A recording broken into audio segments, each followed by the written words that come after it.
hace poco os comentaba que hemos lanzado un proyecto realmente interesante a la que a mí me emociona y a la que le tengo que dar las gracias también a Fidel por abrirme ese espacio para inspirarme un poco en lo que vamos a hacer. Y vamos a hablar un poco de la carga parental, que ya vivimos ese tiempo donde los impulsos están a cada paso como padres y que a veces se nos hace confuso.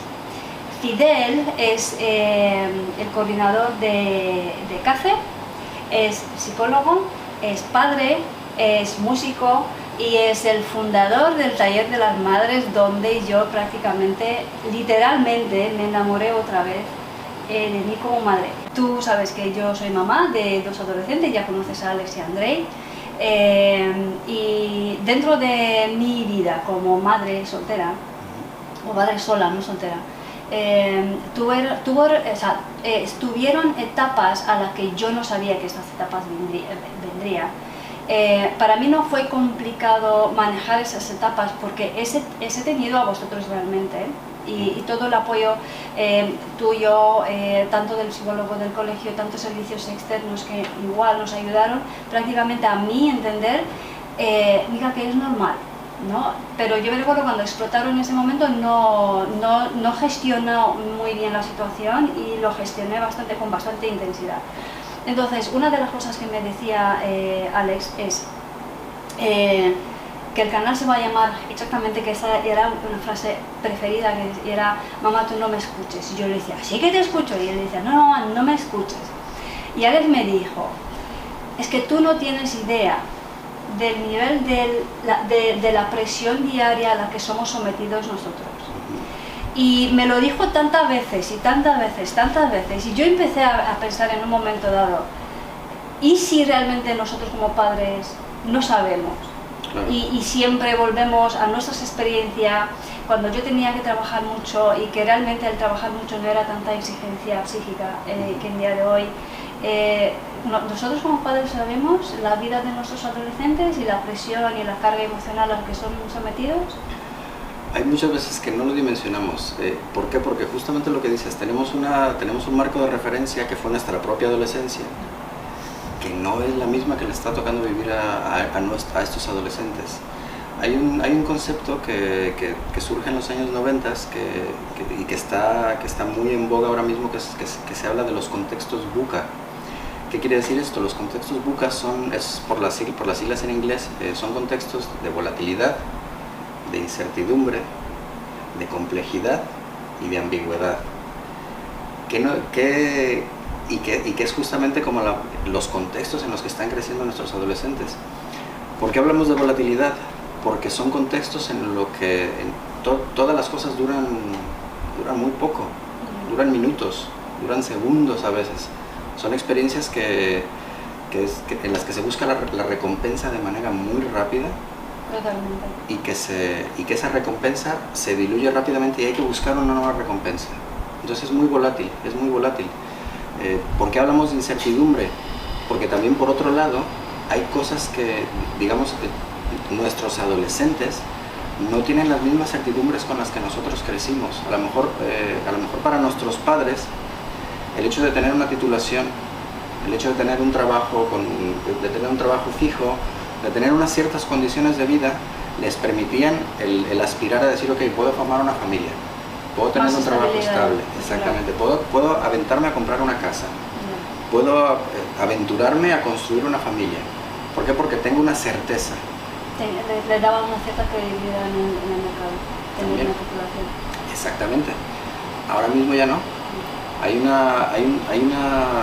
El nivel de formación que tienen los adolescentes es altísimo y aún así eso no les garantiza el tener un trabajo bien pagado, con condiciones estables, como el que les tocó vivir a nuestros padres, ¿no? Entonces hay mucha incertidumbre, hay mucha complejidad. ¿Por qué es complejo? Porque actualmente esta condición de globalidad no nos permite, no somos capaces de poder leer los sucesos a los que nos enfrentamos en toda su dimensión. Tenemos el caso de la guerra que está afectando en Europa actualmente, que a lo mejor a nosotros, ¿qué parte nos toca ver? Bueno, pues nos toca ver el recibo que se encareció por el costo de la energía. Pero si nos piden explicar por qué está encareciéndose el costo de la energía, bueno, pues a lo mejor tendríamos que tener una visión geopolítica mucho más compleja, que con 16, 17, 18 años, con 14, no la tienes. Entonces los contextos son muy complejos. Y por último tenemos la ambigüedad, en la que no hay nada claro sobre qué se espera de nosotros. Yo como adolescente, ¿qué tengo que conseguir yo como adolescente? Entonces nuestros adolescentes justamente están creciendo en este tipo de contextos en los que no saben qué se les está demandando. ¿Y eso es porque tienen mucha inspiración fuera o porque están expuestos a mucha información en general? Yo creo que se combinan justo esos dos factores. Se combina por un lado la cantidad, la hiperconectividad que existe ahora mismo, la cantidad de conexión que existe con el mundo de la información, y por otro lado esa desvinculación que tenemos como padres de saber qué les podemos exigir a nuestros hijos y a partir de qué base les tenemos que ofrecer para que puedan responder en este mundo. Es muy complejo y no hay receta, no hay receta para responder esta pregunta, porque al final de cuentas casi que implica el hablar de la familia como un contexto educativo, ¿no? ¿Cuál es el plan de crianza que yo tengo como familia? ¿Cuáles son los esquemas de valores con los que quiero que crezca mi hijo? ¿Hacia qué proyecto de vida lo quiero encaminar? ¿Cómo quiero que construya su proyecto de vida? ¿Cómo quiero que se visualice en el futuro? Y eso tiene que ver con cada familia, no hay receta para eso. ¿Cómo podría un padre y una madre, o una madre o solo un padre gestionar esos factores? ¿Cuál sería nuestra actitud correcta? Porque yo con 13, 14, 15, 18 incluso, yo vivía en una educación a la que a mí no me era permitido, era parte de la educación, ¿no? Era parte como la muestra de respeto que tienes a tu padre, si tu padre te dice, pues lo haces. Entonces, nosotros no teníamos tanta libertad de expresarnos. Y hay todavía en día de hoy familias que no son tan abiertas a la hora de expresarnos, pero digamos que ya viene este momento y el conflicto pasa, ¿no? Con los 4 factores grandes que ahora mismo están estimulando a un adolescente casi todos los minutos al alcance de la información. ¿Qué podría cuál sería la actitud y la cercanía o la cercanía adecuada del padre para gestionar estos factores de forma que la bomba no sea tan grande o la distorsión entre padre y hijo sea... Por lo general pasa en la crianza, digamos que cada etapa vital se prepara en la anterior. Entonces, digamos que para vida de llegar a una adolescencia en la que en la que la madre y el padre tienen un vínculo robusto con el adolescente, bueno, pues hubo que hacer un trabajo previo durante la infancia, ¿no? Durante la primera o la segunda infancia, en la que se creó un vínculo de apego, en la que el niño sentía la posibilidad de explorar y tenía una base segura a la cual regresar después. O sea, que tenía esa posibilidad de decir, ok, yo sé que si voy e investigo cualquier cosa, cuando me pierda en esa investigación, en esa exploración, tengo una base, mi familia, mi madre, mi padre, están ahí y voy a regresar y voy a poder elaborar toda esa experiencia que acabo de vivir, que fue buena, que fue mala, que me salió, que no me salió. Esa es una buena opción. Y otra cosa que yo creo que también ayuda mucho es el aprender a escucharlos. Hay que aprender a escucharlos. ¿Cómo hacemos eso? Cuando ¿qué truco nos podrías dar? Digamos, tienes 12 horas de trabajo, hace un calor que te mueres, has tenido que asesorar a gente con muy mal humor, vienes tan cargado, lo único que quieres es cerrar los ojos, darte una ducha y bueno, no está en orden. Entonces llegas a casa, entras por la puerta y te das cuenta que tus obligaciones siguen. Claro. Aquí en ese sentido, digamos que vamos hacia el trabajo personal y es un esfuerzo que como padres tenemos que asumir y estar dispuestos a darlo, ¿no? Porque al final de cuentas una de nuestras grandes tareas en la crianza es el estar disponibles. Cuesta mucho, justamente con toda esta carga de trabajo, con todas estas responsabilidades, cuando eres una familia en la que hay solamente una adulta que está tratando de proveer de todas esas necesidades y de ofrecer una base de crecimiento para el resto de la familia, cuesta mucho trabajo. Hay que tratar de tener espacios personales. espacios en los que hay una de las características de digamos, de la mente adolescente es esa búsqueda creativa, es esa inventiva, que muchas veces los adultos, cuando entramos en una rutina de que tengo que trabajar de tal hora a tal hora, tengo que tomar este autobús todos los días de aquí para acá, después me subo al metro y luego vuelvo, tengo que dejar la comida preparada, como que me anclo en ciertas rutinas, dejamos de buscar, dejamos de crear y de tener esos espacios propios, que a lo mejor este espacio que justamente estás creando, ese es uno de esos espacios, ¿no? en el que tú estás invirtiendo tu creatividad, tu tiempo, porque es algo en lo que crees y que crees que te va a servir a ti y que le puede servir a alguien más. Te resulta gratificante a ti en lo personal, en lo profesional, te sientes útil y de alguna manera estás creando para ti, tienes un espacio propio. Y vuelvo a lo mismo, el trabajo personal. Hay que hacer un trabajo personal continuo y que cuesta mucho el aprender a gestionarte y regularte. Yo creo que ese trabajo propio también va evaluando con la edad de tus hijos. Es decir, si ellos están avanzando en su edad, el trabajo es mucho más mayor. Un tema a la que sale mucho, y creo que es muy importante, cómo poner los límites sin, porque yo lo sigo haciendo, ¿no? Sin sentir que mi adolescente se siente castigado. ¿Y qué pasa cuando nosotros ponemos los límites como te quedas sin teléfono? Porque esto y lo otro. ¿Qué pasa con el adolescente? ¿Qué pasa en su autoestima? ¿Qué pasa en su cabeza?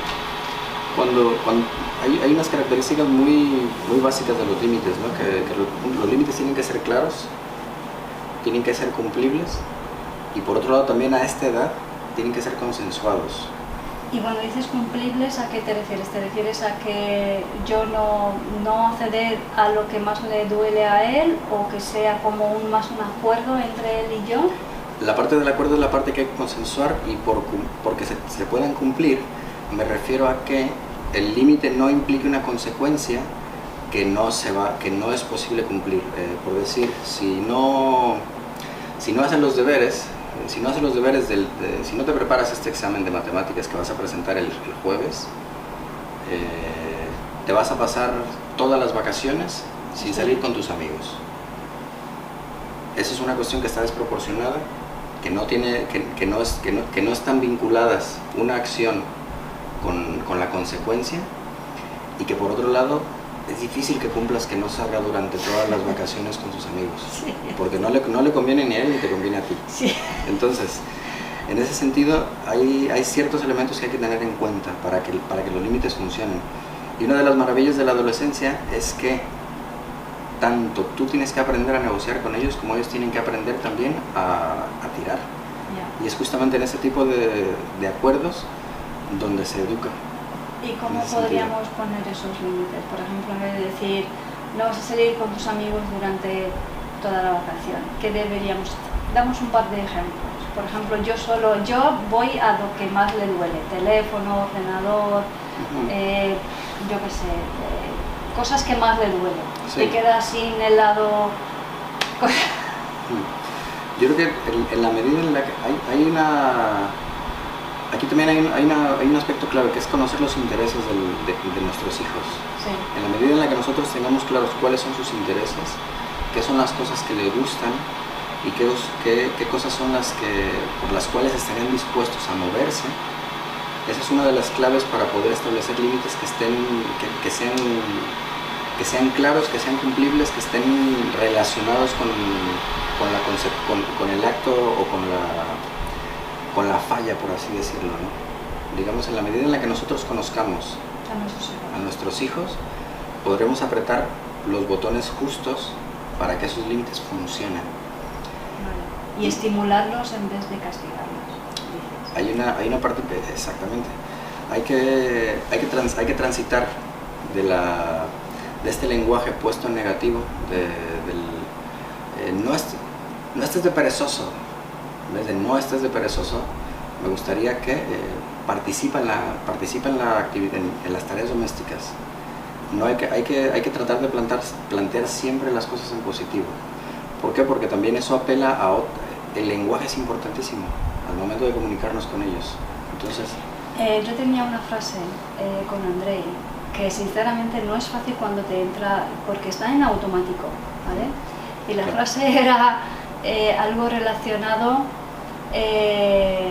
eres demasiado inteligente para hacer semejantes estupideces. Okay. Y era como, quito estupidez, o ¿qué es lo que hago? ¿Cómo lo formulo? Que realmente es, te das cuenta de que no te encuentras las palabras, es que no, en este momento de tensión no te lo encuentras. Y que es un poquito lo que hablábamos hace rato, de justamente ese trabajo personal. Antes de yo meterme en cualquier batalla, tengo que saber a qué batalla me voy a meter y hasta dónde voy a llegar en esa batalla. Que vuelvo, es complejo, es complejo. La crianza es muy retadora, sí. Es muy retadora la crianza. Especialmente en día de hoy. Claro. Entonces, justamente esa es la parte que nos permite medir hasta dónde llegamos con nuestros hijos. Y esta fórmula que haces tú de poner como de hablar sobre un aspecto positivo y de pedirle que lo mantenga. Entonces, esa es una buena opción, el plantear una expectativa positiva y el pedirle que la mantenga. ¿Para qué? Para que justamente opere dentro de esa expectativa. No otra pregunta que te quería hacer es, los castigos son, o sea, si yo castigo, dura un tiempo, poco tiempo, entonces el comportamiento dura durante el castigo, pero una vez el castigo pasa, vuelve a lo que tenía o lo que ha hecho que pierda durante el castigo, vuelve al mismo comportamiento y peor. ¿Qué pasa cuando nosotros castigamos? ¿Por qué es cuando el niño vuelve pasar esta temporada? ¿Por qué le hace pues aumentar su comportamiento negativo? Aquí a lo mejor nos vamos un poquito a cómo opera el inconsciente. Y justamente una de las claves para que esto funcione es apelar al inconsciente. De ahí el plantear las cosas en positivo. ¿Por qué a veces el castigo se diluye? No es lo mismo hablar de castigo que hablar de consecuencia, porque justo que lo platicamos alguna vez en el taller. Sí. Yo creo que el castigo nos habla de, digamos, internamente nos hace sentir culpa, y por otro lado la consecuencia nos hace sentir responsabilidad. Y la responsabilidad viene justamente de la palabra responder. Entonces, cuando a mí me piden que responda de alguna manera, ya implícitamente me están pidiendo una manera de actuar, no me están castigando por esa manera de actuar. Entonces me están invitando a moverme, no me están inmovilizando por algo que hice. ¿Cómo podemos mantenerlo? Justamente ahí ya entra otra parte del refuerzo positivo. Cada vez que yo veo el comportamiento, la conducta que deseo, a la que aspiro, la refuerzo. Oye, qué bien, gracias por implicarte en las tareas de la casa, gracias por mantener limpia tu habitación, gracias por mantener un diálogo coherente. Era un poco lo que decías hace rato, ¿no? Sí. Si apelas a la inteligencia, ¿cómo me sales con esto, no? Sí. Entonces, cuando tú ves un comportamiento que deseas, lo vas reforzando, para que de esa manera también el adolescente, el hijo, la hija, vaya aprendiendo y sepa qué es lo que se espera de él. Hay mucho por delante, hay mucho trabajo. Mucho. Sí. ¿Cuál debería, y con eso cerramos, debería ser nuestra actitud genérica, por ejemplo, independientemente de todas las situaciones, como padre, frente a los adolescentes? Cuando no hay la comunicación adecuada entre tú y él y llegas a este punto en la que sientes que todo va a explotar, ¿qué es lo que tiene que hacer el padre? ¿Dar un marcha atrás y realmente escuchar lo que el hijo te dice o dejarlo? ¿O cuál es nuestra? Porque no es fácil, nosotros hablamos sobre la teoría mucho, pero luego cuando estás ahí en la situación, toda esa teoría pues, se esfuma por la ventana. Exactamente. Entonces, ¿dónde nos podríamos nosotros anclar en este momento? Yo creo que una actitud de escucha y de disponibilidad, mucha disponibilidad emocional. Sí. Y sobre todo también yo creo que un trabajo que tenemos que hacer como padres es entender el momento vital que están viviendo nuestros hijos y cuáles son las tareas que tienen que cumplir en ese momento vital. Eso nos va a ayudar muchísimo, estar disponibles y saber en qué punto están. Siempre. Siempre.